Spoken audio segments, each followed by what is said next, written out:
Howard session. I'm your host, Darian Bryant. And I'm Stephanie Bradley Blue.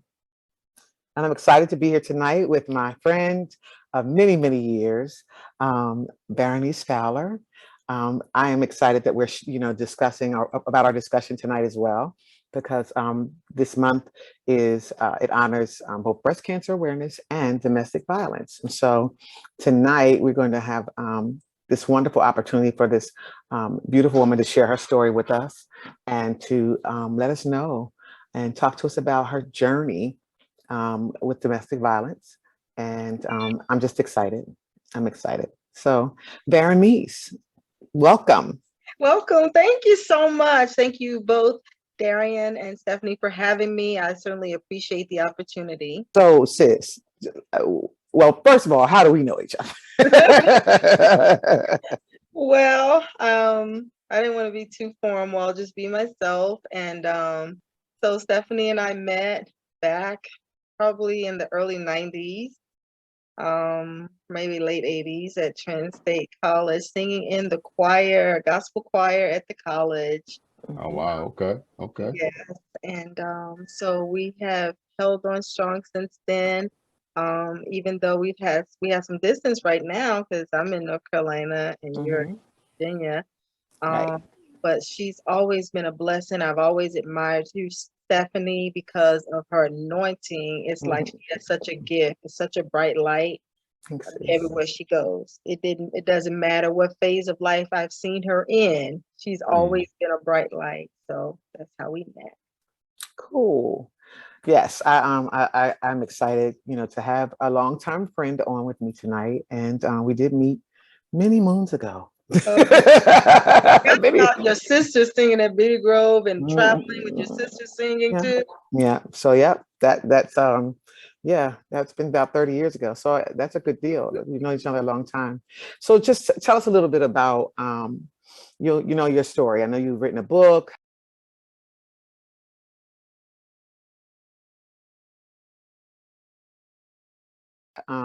That you're in the process of writing now, and that you have a group for women who have suffered through domestic violence and have overcome, and that you also have a YouTube channel called Be Michelle. So we're excited to just tonight to just have you share with us your story and talk to us a little bit about your journey. Well, thank you. And actually, sometimes our journey, we have to go from the end back. So my actual journey started probably in 2011 after my first divorce. And I had an awakening. But it was an awakening that I wasn't quite ready for. Because a lot of times when we've been suffered abuse, because of who it's from, we're just not ready to face those things because we still think so big of the person who abused us. We still don't want to uncover the person who abused us. But the Bible says the truth shall make you free. Right, they're right. So, to face your truth, you can't be quiet. To live in your truth, I found out you can't be quiet. So moving forward, after not really wanting to do that, I went through like I call it a 7-year tantrum. And that's what my book, He's Not the One, is all about. It's really about, God, it was painful. God had me really dissecting and breaking out every type of man that I had ever been with and how I had really allowed myself to be misused and mistreated and hurt. And caused a lot of pain allowed a lot of pain to be caused to myself over the years. And as I moved to publish that book, I was coming out of what I call my last domestic violence experience. And so, but I didn't know how to break free. And so, I finally broke free. It was and it's very painful to try to get out of the domestic violence and have to face your healing, because you have to heal and hurt at the same time. And that's what I did. And out of that, I had started, so I divorced my first marriage in 2011. I'm sorry, 2010. And in 2011, I created this singles ladies group. You know, I'm divorced. I'm single for the first time since, you know, a long time. We were married from 92 to 2010. So I'm like, wow, I'm going back to being single. And so, but after my second marriage, and that experience was it was life-threatening. I almost lost my life. The Lord had me to revamp that into a Queen Sisterhood, Queen Survivor Sisters, and it speaks to surviving, you know, really surviving everything, but especially women who survive domestic violence, any type of abuse.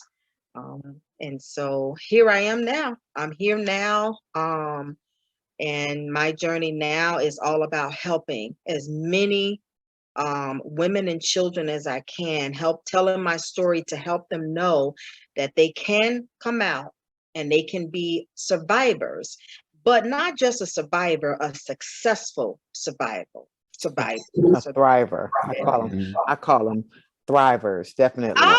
I like that. Not just surviving, but thriving, you know, and really learning from that experience and allowing yourself to not be held hostage to so many of the stigmas that come along with it. So with that said, you know, the age-old question, right, is why did you stay? Like, what? You know, everybody always asks that question. Everybody always asks that question. What made you stay with it? After he hit you the first time, why you ain't go? So make it a two-part. Why did you stay, and what finally made you leave? Because there's a lot of women out here who feels like they're scared to walk away.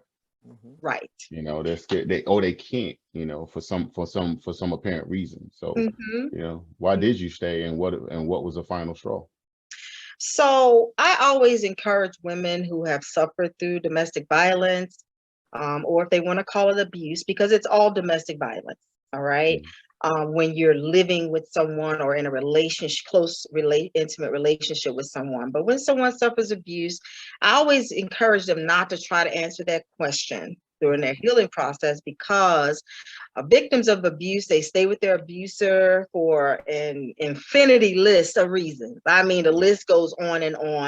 And when you're going through your healing, you might not always know why, but it's so complex and there's so many different reasons. After you come all the way out, or I'll say after I came all the way out of Egypt, come on, somebody. I had to figure out my why. Okay, and that's when a survivor can really say why. So I stayed in it because I had to go back to the root. And the root of it was that from a young age, probably about 4 or 5 years old, I had experienced domestic violence. So that root was planted in me then, and it continued until I was 50 years old, almost 50. Wow. So that's a long time, 45 years, 45, 46 years of experiencing domestic violence. And so why I stayed in it was because it was learned behavior, and it was comfort for me, because it was comfortable, not comfort for me, but it was comfortable because, you know, if you've been in something for 40 something years, you know how to deal with it, you know how to work around it, you know how to, you know, thought it was the norm. It became the norm.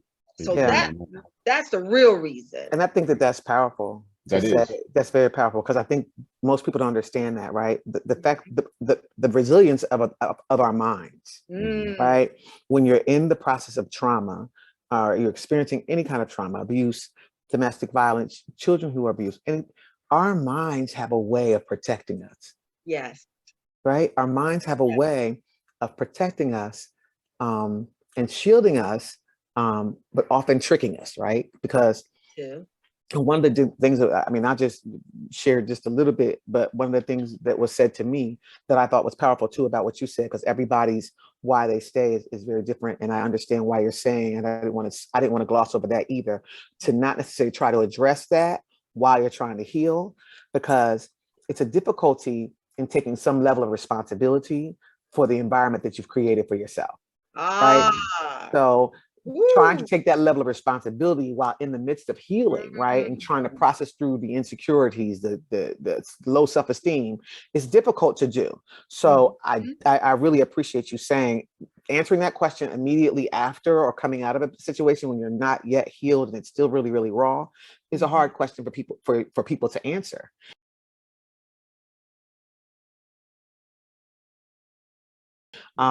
Largely because it requires a level of responsibility. And I never forget, I was at a therapist's office and I remember him looking at me and saying, "You're not going to ever leave." And I said, "Well, what makes you think that?" I said, "Because I'm gone. I'm out." Talking big junk, right? I'm out. He said, "No, because for some reason," he said, "No, because whether you realize it or not, a need for you is being met." And that was like it just, it just lights came on, all kinds of things, bling, bling, bling, bling, bling. I'm like, wait a minute. Who wants their head rocked? You know what I'm saying? Ain't nobody need to get their head busted. You know what I'm saying? Nobody want that. But I think the reality for me was you don't enter, there becomes an exchange when relationships become transactional, when you're in relationships and your mind is trying to protect you. You find the reason through a need that you have, whether it's one that was created through trauma or abuse when you were a child, through comfort. That was so good. That's good. Through familiarity. Through, you know what I'm saying? Through, need-based. My need was I just enjoy being needed. My gift is to help heal people. So my thing was I'm gonna heal everybody, even my man. You become the helper. You feel like you don't want to leave because you can help everybody. You can change. I can fix it. You can change everybody. But that type of feeling goes both ways as well, because the same way the young lady grew up seeing that, the man grew up seeing that as well. Yeah, that's true.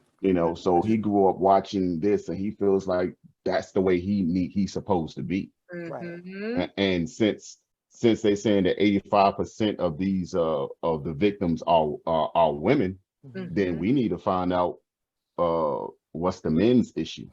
And please be very clear. Say that again, sir. That since we found out that women aren't the only people being abused. Women are the only ones people getting abused. One out of three, I think it's 1 out of 3 women and 1 out of 7 men. But with that said, we need to get down to the basis of it and find out what's the problem of it, how do we get ahead of it, and how do we help them before they get to this abusive stage. Because like you said, it start that first thing that you saw was at 5 years old. So I know you saw a bunch of signs in the beginning. What were some of the signs that you saw? So maybe some of our audience can hear some of the signs that you may have saw, and maybe they might see that in the person that they're dealing with right now, and they know that it's time to exit because they might see signs before he or she even swing. Absolutely. And because some people seeing these signs and are choosing to stay or choosing to ignore. That's true. Because like one of the topics of this show is domestic violence, dangerous love. They don't always start out as monsters. Absolutely. All right. Absolutely. So in the beginning, he or she is showing you all the signs, being everything you want them to be. They're checking all the boxes, but still in the midst of that, they're still showing you signs. Absolutely. And this topic is very, I didn't mean to cut you off. No, you're good. Go ahead. Yeah, I was going to say this topic is so interesting and it's very true. And before I say about anything about signs, I need to say this. Just like the serpent did Eve in the Garden of Eden. I mean, the enemy is so calculating and he is smart. I mean, we just have to say it. He is not dumb. Okay. Manipulating. He is a master manipulator. Now, he's not smarter than God. But a lot of times he's smarter than us. So he's always banking on that. He's banking on you not seeing him for who he truly is. And when I say him, I'm talking about that presence, that spirit that resides in the person that you might be with, who is allowing domestic violence to operate in them. So I had made a list from my research, and And it's funny that you would even ask me. This is nothing but God even using you and confirming. I highlighted everything off the list, and it's a list of 18 things. I'm not going to read them all, but I just want to share with you all that out of the 18 things, it was only one thing that I had not experienced. And I probably did. Wow. So usually, if you've been in it long enough, you're going to experience us about all of these things. But one was a controlling behavior. And that means that the person is constantly asking you questions, asking you who you're spending time with, what you wearing, why you wearing that, where you went, why you went there. You got to ask permission. You're on eggshells about that. And they act like you don't have the ability to make good decisions about your own self, let alone other people. And they try to hide this controlling behavior by pretending like, oh, I'm just being concerned. I just want to make sure you're all right. You know, and they're concerned about your safety. So controlling behavior was one. Quick involvement. Let me tell you something. Quick involvement is like a number one thing. It's an epidemic going on right now today in 2022. That means 6 months or less, the person has you engaged or, you know, to be married or living with them. Oh, you wow. know, Okay. Yeah, that quick involvement, that's another sign. Or they claim love at first sight. Run. When somebody say they have love at first sight, you know, that's a nice fairy tale story, but we're in 2022 and with all the trauma and all the things, I mean, people being let out of prison. I mean, there's so much going on. Somebody say they're loving you right then, you need to put a question mark and you may need to run. Pressure for commitment, you know, all of this is quick involvement. Another thing was blaming other people for their problems. So that's a good one. yeah, when you're talking to someone and they're saying the man is the problem, or I can't get ahead, or I had the problem on this job because they did this, and they're not on you yet. But they gonna get on you when you get connected or not connected, attached to that person. So if anything goes wrong, it's somebody else's fault. So guaranteed, if you get into a relationship with them, it's gonna always be your fault. It's your fault. And they will never take responsibility for their own feelings. So they blame other people. That, you know, I'm mad because you made me mad. I hurt you because you made me hurt you. You know, it's like they won't take responsibility. Yeah. And I'll just give maybe a couple of more. Disrespectful or cruel to others. The last, you know, the person that I was married to, the day of our wedding, the night of our wedding, when we came home that night, he had made an announcement in our bedroom as we were getting changed that kind of struck me as, at first I was like, oh, I need to put my dress back on and get out of here. But then I didn't. I just laughed it off. You can't play around with people saying stuff. So the next day is when we went to take something to his mother's house. And he had me to stay in the truck. And he said, I'm just going to run in and take this and come out. But while he was in there, I heard with the windows up, him yell and cuss at his mother so loud, I couldn't believe it. I could not believe it. So, you know, whether they are, you know, doing this to children or an animal or another person, but especially their mom. I mean, that is an indicator how, you know, a man treats a woman, how a woman treats a man as well, you know, how they're going to treat you, because you don't want to be with someone that don't have a good relationship with other people. And then this was one that I should have paid attention to in my last relationship, past battering. When they have said they've had 50 Bs, which are restraining orders and cases with their ex, and they're making negative comments about their ex. Oh, that happened because they're crazy. They lied. yeah, it happened, but it wasn't that bad. It wasn't what they said. That's a red flag that I did not pay attention to. And by the time I get to court, the DA is showing me a whole long list of history from the time this person was 18 years old, being arrested at high school for domestic violence, to this person was over 50 years old at this time with me.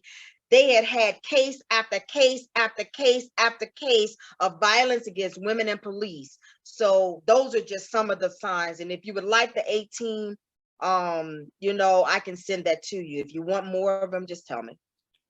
Okay. You said it really hit home with a whole lot of that stuff. One, I would say the isolation part. There's a lot of people out there who deal with women or men, because both people do it, but and they try to find that person who don't have no family, or they try to remove you from your family. They take you all the way out to Washington State when you from South Carolina, and just in a remote area, and before you know it, they just change. Yes. And that is a big one. That's very huge. Also, like you said, how they family and they friends treat them if they don't have any family and friends. Now that's a no-no. Because but they I will also take say over your family and friends exactly and ruin your reputation with those family and friends. That's what exactly that almost happened to me. Exactly. I truly believe, and I'm a firm believer of this. I think most, and I'm just speaking on the men part right now, the men hitting the women. First of all, I can't stand it. I came up with, I'm the baby of 17. I got 8 brothers, 8 sisters. So I don't like no man putting no hands on no woman. It just irks the heck out of me. I'm trying my best to be respectful and not curse. But everybody out there that know me already know. Daddy, yes. I just don't like it at all. And I got 8 sisters, but I truly believe that for every young lady out there, they need that daddy, that father figure, that brother, that uncle, that godfather, some man behind them, that boy, whoever she's dating, know that if he even thinks wrong, he got somebody to deal with. And I'm gonna tell you, some men knowing that they're gonna have somebody to deal with, think twice. And you think spoke twice a about mouthful. It. They think twice about it. Yes. They think twice about it.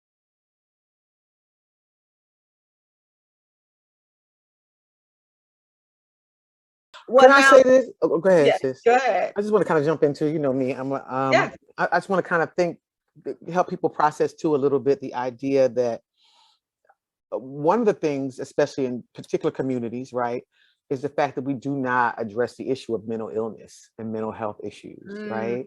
Yes. And we don't address the idea of patterns of behavior. And so a lot of times, what we see in these signs or whatever is an experience may happen one time and we make an excuse for it. But it's the fact that it continues to happen. Once it becomes a pattern of behavior, you just start to ask yourself some questions, right? Right. And a lot of times we don't always pay attention to that. We're talking, a lot of people who get engaged with these kinds of behaviors have had patterns of behaviors, like you said, in the past. And, the reality is trauma begets trauma. Right. So you either sometimes you become the victim, sometimes you become the perpetrator. So a lot of times people's stories can kind of tell you a little bit about the potential realities of what they may be involved in. And when you're listening to somebody talk to you, whether it's a male or a female, and like I said, because in certain communities, we haven't been encouraged to get support or get help or to do work that we need to do to kind of help us to reevaluate spaces in our lives that are not so healthy. What tends to happen is we meet people and they've done no work. They're emotionally immature and they've done no work to kind of move through anything. And even if you find somebody, because you can find people who have had experiences in their past, but have done the work to The be a different work. person, right? But Mhm. those are the questions we don't often ask because Right. we're afraid, because it involves asking people about mental health stuff. Hey, have you ever been to a therapist? If things were to arise in your life, is therapy something that you would Right. consider? Those are Mhm. questions that we don't teach people to ask, especially while dating.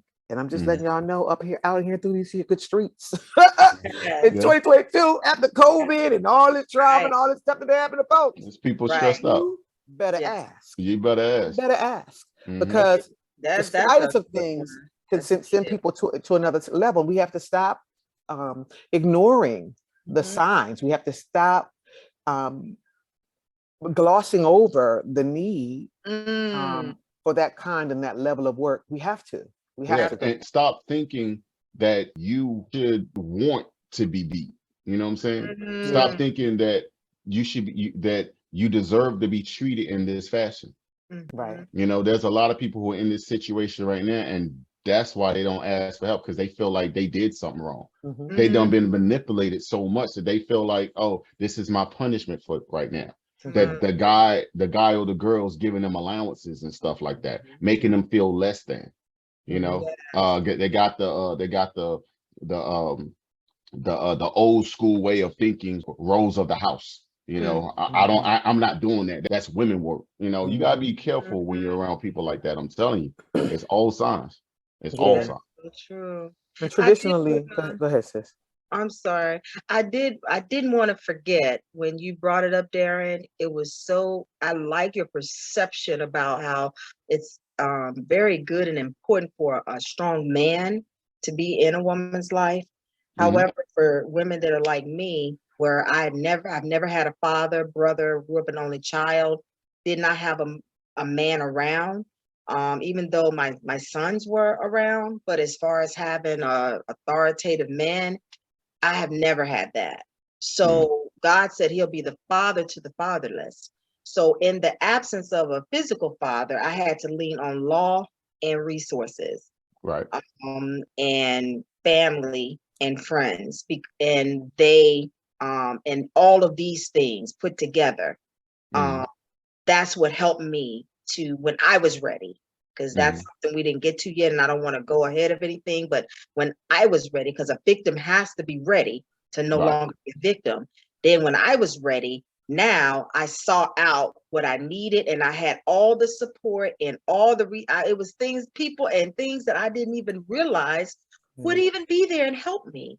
Mm. And you won't realize that until you come out. So I don't want the person, like a woman like myself, if you don't have a man, a strong father figure, especially when there's sex trafficking and prostitution and all types of sexual abuse going on.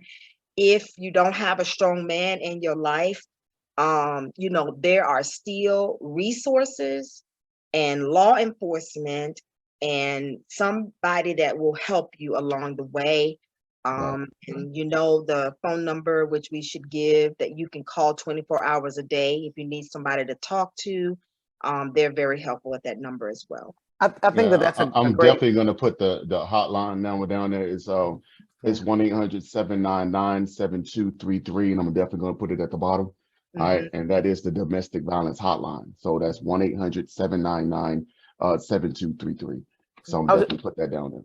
I was just going to say to kind of wrap it up too, and to bring us in on help us to kind of move through and end up on a good note. What I think what you said was really, really important. So just kind of could you kind of reiterate that again about like when you're ready to come out, when you're ready to move forward and begin again. Just kind of reiterate that again for our audience, the importance of resources and what that process even may have looked like for you. Yes. So no matter what my relationship status, who I was with, because it wasn't just one man that abused me, it was all my relationships. So I've had 4 serious relationships. I'm married twice, and they all were abusive Wow. in some way. So, and so when I was ready, this last time, I was just like, I've had enough. Mhm. I mean, I just said I had enough. And that's the moment that not only does a light bulb go off in your brain to send a different signal to your heart, So you ain't loving them the same. You don't see them in the same light, and you're not even as fearful as you were. It's something clicked on. I was no longer afraid. I was no longer, I knew exactly that I wanted to come out. And at that moment, I had the strength to say enough is enough. And I went and I got help. You know, I went, I did whatever I needed to do. And when you go through support, they teach you about not keeping silent, even if you praying, even if you got a friend, even if there's got to be, you can't keep silent within yourself. If you don't have anyone you can trust, you need to talk to God. If you don't have anyone that you can trust, you need to talk to God. Now, usually there is somebody that has your best interest, but if there is nobody, because we know that's possible too. And in my situation, I didn't feel there was anyone until I got tired, and I didn't really care who heard about it. I told him about it. I told him, this is just not right. This is wrong, and I can't live like this anymore. And even just saying that out loud, even if I said it in the mirror to myself when no one was home, speaking out loud. And once you're ready, so many doors will be opened up for you. I mean, people who had backed away from me and didn't want to have nothing to do with me, those family members came forward. They were paying my rent. They were sending me plane tickets. They was helping me out.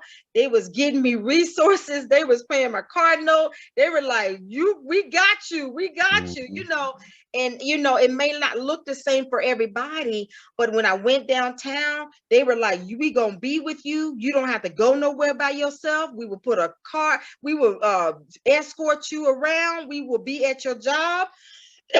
Excuse me. It was like a community came together for me that I didn't even realize I would have. I thought I was alone by myself. When I decided that I had enough, everything opened up, and I'm so grateful that I had enough, and the fear was gone, and I was able to say, I'm moving on. Yeah, and that's key. I think it's key for any one of us, because you live in such a denial and you become so isolated. A part of you doesn't believe that is available to you anymore. And some people just get so beat down and tired, right, that you don't even believe you deserve that support.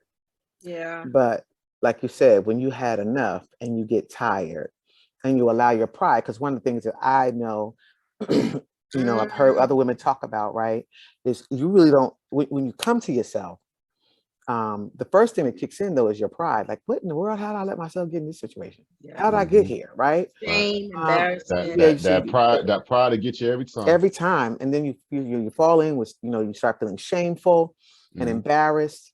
And if you allow yourself to dwell there, you never really come out of that space. But you got to push past those feelings of shame, embarrassment, the pride, not wanting people to know. And like you said, because it will shut your mouth.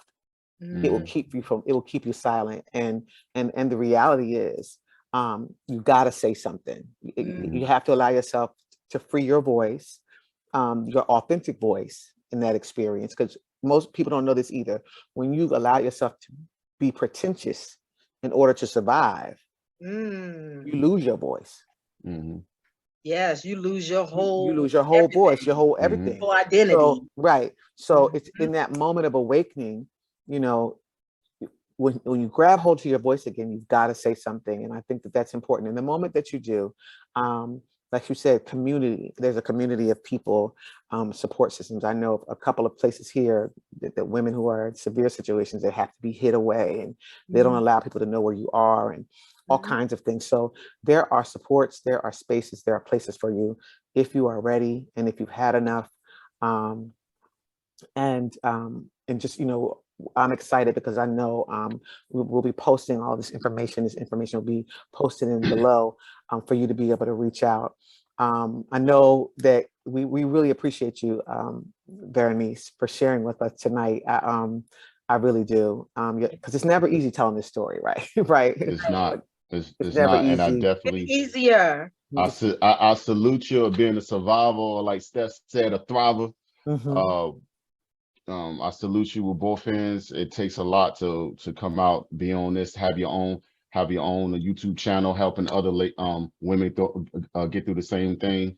Writing your book. Make sure we're gonna post it so many times throughout this video. I appreciate you, my sister. Salute you. And to everyone else out there, listen, it's not love. He or she beating you, hitting you, treating you less than what you are is not love. You are a queen. You are a king. You are better than this. You can do it. Just like you survive other things in your life, you can survive this too. Stop letting somebody tell you what you can and can't do. All right? On the other side of all this evilness, there will be peace. But at the end of the day, it's on you. Okay? At the end of the day, you are strong enough. Okay? And you can do it. Like always here, it's about the community. It's about the community. We're so glad once again, Bernice, for joining us. Thank Peace, you. guys. Love y'all. Peace.